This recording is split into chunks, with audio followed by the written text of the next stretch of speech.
Hi, Sam here from EdgeTracker. In this video, we'll cover what the Advanced Scanner is and how to use it to improve your trading. Let's get started. The Advanced Scanner is a stock search tool that offers more options and flexibility than the Quick Scanner. It supports both daily and intraday market data, arithmetic calculations, technical indicators like RSI, ATR, VWAP, and moving averages, custom formulas using built-in functions, giving you flexible filters and columns, templates allowing you to quickly run your favorite scans without starting from scratch. To get a better idea of what all that means, let's see how it works. Start by logging into EdgeTracker. Once you log in, you'll be taken to the Quick Scanner. From there, go to the Advanced Scanner using the link in the navigation bar. Once you're in the Advanced Scanner, you'll see a list of the scans you've created. We haven't created one yet, so let's go ahead and create our first scan. For our first scan, let's use the following parameters.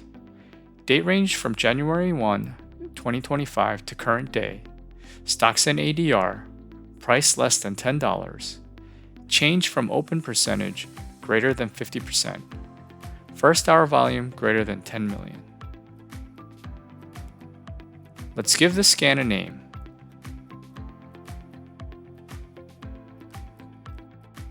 Then set a date range. Enable the Update Scan Results Daily option if you want your results updated every day with the most recent data. This will automatically set the end date to the current date. You have the option to select a template, making the process of creating a scan much faster. By default, there are several popular templates that you can choose from. You can also create your own templates. Once you finish that step, you'll be taken to this page where you can add filters and columns. To filter for stocks and ADR, open Security Filters and click the Edit icon and select Common Stock and ADR in the Security Class section and save. Next, to filter for stocks priced less than $10, go to the Data Filters and click the Add Filter icon. This will bring up a series of selections to create your filter. It represents the three parts of the filter: the condition, the operator, and the comparison. For this filter, price less than $10, price is the condition, less than is the operator, and 10 is the comparison. Let's create the condition. You must first choose the filter type. The options are data point, calculation, and indicator. Since price is a data point, let's select that. Each time you make a selection, new choices will appear to guide you through the filter setup process. Data interval should be daily, and under data point, we want price. Once price has been selected, three additional options will appear. Let's select regular hours open, unadjusted, and leave day offset as 0. When making selections, if you're not sure what something means, click the question mark icon for more info. Next, let's set the operator to less than. And for comparison, it's a value of 10, so let's set the compare type to value and enter that. Let's add the next filter. Change from open percentage greater than 50%. Change from open percentage is the condition, greater than is the operator, and 50 is the comparison. For filter type, change from open percentage is actually a pre-calculated data point, so let's select data point, then daily. For the data point selection, we want percentage. That will bring up all of the available percentage data points. Let's select change from open percentage. We want greater than for the operator, and for the comparison, we want to compare it to the value 50. Next, we're going to add our last filter, first hour volume greater than 10 million. To get the first hour volume, let's select calculation as the filter type. Since we're calculating the first hour of the trading day, we need to use the intraday data interval. And since we want the total volume, let's select Sum. That brings up several additional options we need to select. The first is the data point. Let's select Volume, then Unadjusted. For the bar size, you can select any bar size that fits the time range you're calculating. In our case, we're calculating the first hour, so any of the bar sizes will work. We'll select 1 minute. Let's leave the day offset as 0, and since we want the first hour, we need to change the end time to 10:29. For the operator, we want greater than, and for the comparison, set it to 10 million. After your filters are added, you can see them listed here for review. Now that we've added our filters, let's add a few columns. Each new scan always begins with the date and symbol columns, which are added automatically. You can add a new column by clicking the Add Column icon. For this column, let's return the exchange, so let's name it Exchange.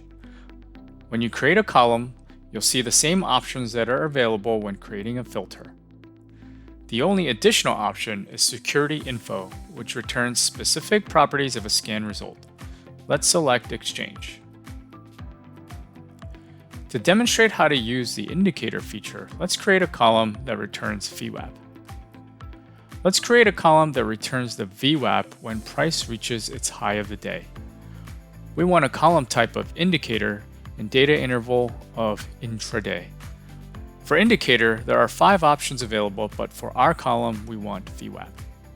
Let's use unadjusted, and for bar size, we want to calculate 1 minute bars. Day offsite is 0, and for VWAP anchor time, let's leave that at 4 o'clock. VWAP anchor time is the time you want the VWAP calculation to start. The at time is the time you want the VWAP for. You can select one of the options or enter a specific time. We want the VWAP when price is the highest, so let's select regular hours high.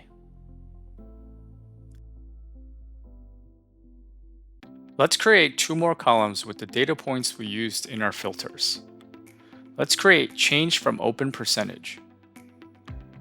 We'll take the same steps we took earlier when creating the filter.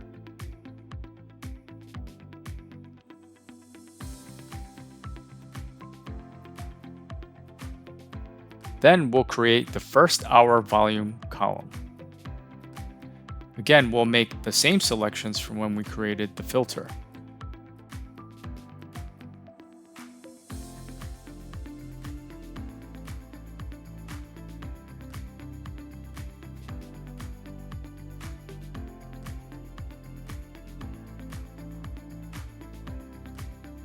Now that we've added all of our filters and columns, we're ready to run the scan.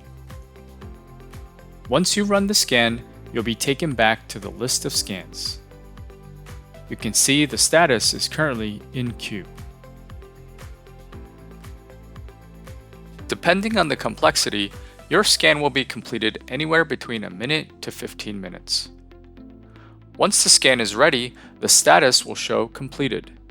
You will also receive an email notification. You can view your results or download them to Excel. Let's view the results.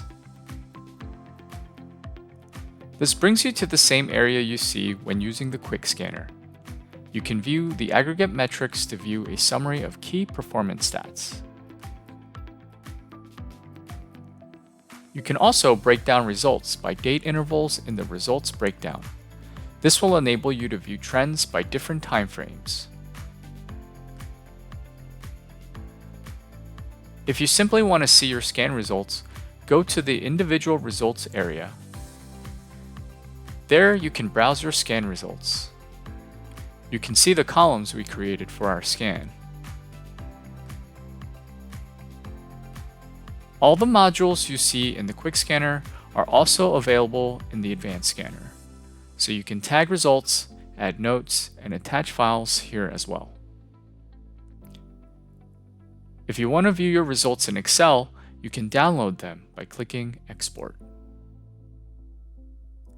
As you can see, the Advanced Scanner gives you a lot of options to do some really detailed scanning.